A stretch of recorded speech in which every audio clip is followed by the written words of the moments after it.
Hello friends, কেমন আছো সবাই? আশা করি সকলে ভালো আছো, আমিও ভালো আছি। তো আজ আমি দেখো কোথায় চলে এসেছি, সাইবাবা মন্দিরে। তো অনেক দিন ধরেই আমার শিরডি সাইবাবা যাওয়ার কথা ছিল, কিন্তু যেয়ে উঠতে পারছি না বলে আজ আমি এই মন্দিরে চলে এসেছি, এই সাইবাবার মন্দিরে। তো আমরা মোটামুটি 2-3টে নাগাদ চলে এসেছি এই মন্দিরে। দেখো মন্দিরের গেটটা সামনে। তো এখান থেকে এবার আমরা ভেতরে যাব। খুব সুন্দর করে এই মন্দিরটা সাজানো। দেখো মন্দিরে কি সুন্দর করে পিলারগুলো তৈরি করা আছে, স্তম্ভগুলো। তো এবার আমরা মন্দিরের ভেতরে যাব। আমি আগে পুজোটা দিয়ে নেব। শিরডি যাব বলে অনেকবার ভেবেছি, কিন্তু যেয়ে উঠতে পারছি না। তো কি করব, তো এই সাইবাবার মন্দিরে খোঁজ পেলাম, তো আমি এখানে চলে এসেছি। তো এই মন্দিরের খোঁজটা আমায় দিয়েছে আমার আর এক ইউটিউবার বন্ধু রিমা। ও আমার ছোটো বোনের মতো ভাবি আমি ওকে। তো যাই হোক, ও দিয়েছিল বলেই আমি জানতে পেরেছি, তাই আমি আজকে এখানে চলে এসেছি। তো চলো আমি প্রথমে এখানে পুজোটা দিয়ে নিই। দেখো এদিক দিয়ে না রেলিং দেওয়া আছে, তো সেই রেলিং বরাবর যেতে হবে। আমি এখানে পুজোর ডালা নিয়ে নিয়েছি। আর সাইবাবা মন্দিরে সাইবাবাকে পুজো দিতে গেলে মেন লাগে হচ্ছে গোলাপ ফুল। তুমি কিছু দাও না দাও, গোলাপ ফুলটা কিন্তু দিতে হবে। তো যাই হোক, আমি ডালা নিয়ে নিয়েছি। এবার আমি ভেতরে গিয়ে পুজোটা দিয়ে দেব। তোমরা দেখতে থাকো। তো এই রেলিংয়ের ভেতর দিয়ে গিয়ে কিন্তু ঠাকুরের সামনে যাওয়া যাবে। তো আমি সেইভাবে রেলিং বরাবর যাচ্ছি। আর এই সাইডগুলোতে দেখো যে এখানে কিন্তু সাইবাবার সব জীবনীটা দেওয়া আছে, এরকম ছবির মাধ্যমে দেওয়া আছে। তো পাশে কিন্তু আমরা একবার গেছিলাম, তো ওখানে বলছে কাজ হচ্ছে ভেতরে, তাই ঢুকতে পারমিশন দিল না। তো বন্ধুরা, এই মন্দিরটা হচ্ছে সোদপুরে। শিয়ালদা থেকে ব্যারাকপুরের যে কোনো লোকাল ট্রেন ধরে সোদপুর স্টেশনে নেমে ওখান থেকে রিক্সা বা টোটো করে বললে কিন্তু এই সাইবাবার মন্দিরে নিয়ে আসবে। তো তোমরা দেখো সাইবাবার মূর্তিটা কি সুন্দর।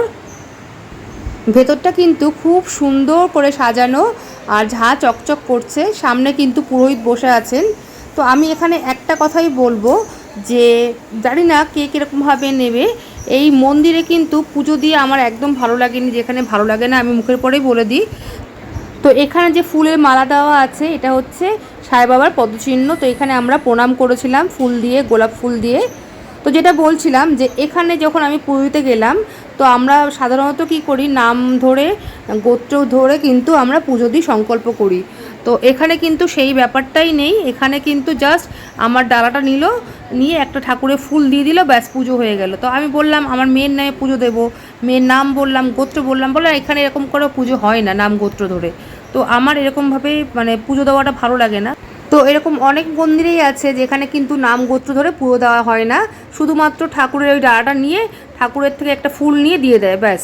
তো আমরা তো অনেক দূর থেকে যাই একটা আশা নিয়ে যে এখানে ভালো করে পুজো দেবো, তো সেটা কিন্তু আর হয় না। তো যাই হোক, এখানে দেখুন অনেক বসার জায়গা আছে, মানুষ অনেক বসে আছে এখানে। আর এইগুলো হচ্ছে লাইট, এগুলো কিন্তু যখন সন্ধে হবে সব জ্বালিয়ে দেবে, দেখতে কিন্তু আরও সুন্দর লাগবে মন্দিরটা। তো মন্দিরটা খুবই সুন্দর, সাইবাবাকে দেখেও মনটা ভরে গেল। আর পুজোটা যদি আরও ভালো করে দিতে পারতাম আরও ভালো লাগতো। তো যাই হোক, যেখানে নিয়ম নেই সেখানে তো সেগুলো হয় না। তো শিরডি সাইবাবা মন্দিরে যাব ইচ্ছা আছে, তো জানি না কবে যেতে পারবো, যাব নিশ্চয়ই। তো তো যাই হোক, আমাদের এখানে পুজো দেওয়া হয়ে গেছে। আমি এখানে একটুখানি ঘুরে ফিরে দেখছিলাম। তো বন্ধুরা, আমি যে ট্রেন লাইনের কথাটা বললাম, আমি যেটুকু জানি সেটুকুই আমি আপনাদের জানালাম, যে শিয়ালদা থেকে ব্যারাকপুরগামী যে কোনো ট্রেনে কিন্তু আপনারা এই সোদপুর নেমে কিন্তু আসতে পারেন। আর আমি কিন্তু টালিগঞ্জ থেকে গাড়ি করে এসেছি, তো আমারও প্রায় 1 ঘন্টা লেগেছে। আর রোববার ছিল বলে একটু রাস্তাটা ফাঁকা পেয়েছি, সেই জন্য একটু তাড়াতাড়ি আসতে পেরেছি। আর এই মন্দিরে শুনেছিলাম যে ভোগ দেওয়া হয়, তো ভোগ কিন্তু সেরকম কিছু দেওয়া হয় না। ও যেটুকু পুজোর সময় দেওয়া হয় সেইটুকুনি ভোগই যে থাকে তাদের দেওয়া হয়। আর সেরকমভাবে কিন্তু ভোগের কোনো ব্যবস্থা নেই। আর বৃহস্পতিবার করে কিন্তু এখানে বড় করে পুজো হয়, আর তখন কিন্তু খুব ভিড় হয়।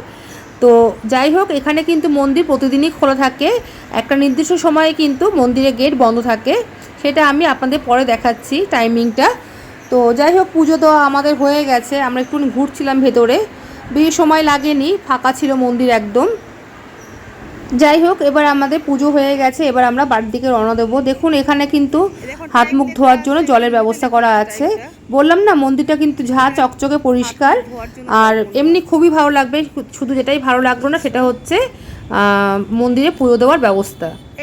তো যাই হোক, এখানে হচ্ছে মন্দিরের টাইমিংটা দেওয়া আছে। দেখুন, সকাল 6টা থেকে বেলা 12:30 পর্যন্ত খোলা থাকে, আর বিকেলে 3টে থেকে রাত 8টা পর্যন্ত খোলা থাকে। আরতি কখন হয় সেগুলো এখানে দেওয়া আছে। তো যাই হোক, এবার আমাদের বাড়ি যাওয়ার পালা। আমরা এবার বেরিয়ে এসেছি। বেরিয়ে যাওয়ার আগে আপনাদের দেখিয়ে দিই, এখানে কিন্তু মন্দিরের বাইরে অনেক দোকান আছে, যেখান থেকে কিন্তু ডালা আপনারা নিতে পারবেন। এখানে মিষ্টি আছে, ফুল আছে, সব কিছু আছে। আর এখানে কিন্তু অনেক সাই বাবার মূর্তিও কিন্তু বিক্রি হচ্ছে। তো আমি এখান থেকে কিন্তু মানে এই যে সামনে যে দোকানটা দেখাচ্ছি, আমি এই ভাইয়ের দোকান থেকে কিন্তু ডালা নিয়েছিলাম, মিষ্টি নিয়েছিলাম, আর ফুল নিয়ে কিন্তু পুজো দিয়েছিলাম। আর এই ভাইয়ের দোকান থেকে কিন্তু আমি একটা সাই বাবার মূর্তিও নিয়ে এসেছি বাড়িতে। তো যাই হোক, এখান থেকে আপনারা কিন্তু পুজোর জিনিসপত্র নিয়ে নিতে পারবেন। আর পুজো দিয়ে এসে বাইরে ব্যবস্থা আছে ধূপকাঠি আর মোমবাতি জ্বালানোর, সেখানে কিন্তু ধূপকাঠি আর মোমবাতি জ্বালিয়ে দিতে পারবেন। আমি রোববার গেছিলাম, তো তাই দেখলাম 3-4টে দোকান খোলা আছে, আরও অনেক দোকান আছে। সেই দোকানগুলো কিন্তু মনে হয় বৃহস্পতিবার দিনই খোলে, কারণ বৃহস্পতিবার দিন করে কিন্তু এখানে খুব বড় করে পুজো হয়, ওই দিন ভিড়টাও বেশি হয়। তো সেই দিন মনে হয় সব দোকানগুলোই খোলে।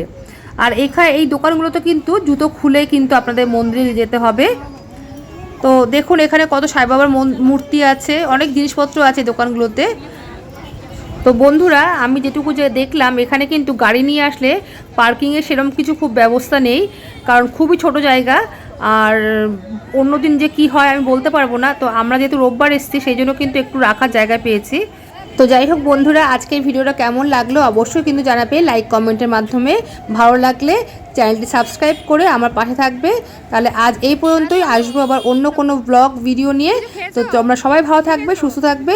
সবাইকে আজকের মতো টাটা।